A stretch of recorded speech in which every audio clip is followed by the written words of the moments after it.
Made a whole pot of honey roasted almond with peach today because we got a lot of ground to cover. Buckle up.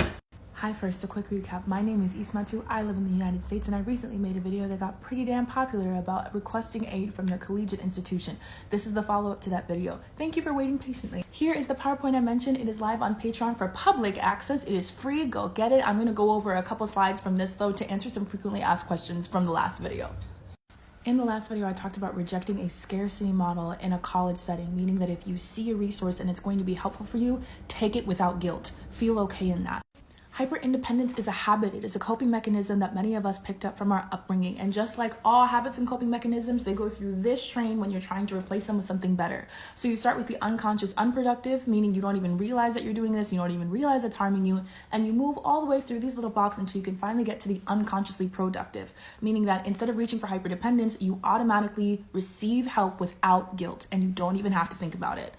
By far, the most common question was, who do I ask for help and how do I ask for that help? And both of those answers are be as specific as possible. You are looking for someone who is a well-connected adult that cares for you individually as a person, because they will be moved to find resources for you in a way that, emailing the general financial aid department might not be. Here are the types of departments and the types of people at college I have found it helpful to call upon in times of need, particularly if I'm having a need that isn't explicitly covered somewhere, like a textbook or a coat.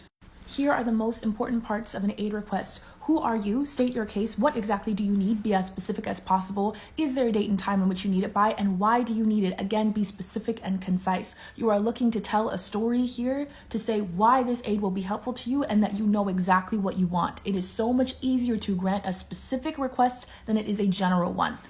And finally, learn to negotiate. Stretch your opportunities. If someone is already willing to give you money or aid, there's a chance they're willing to give you more if you ask for it.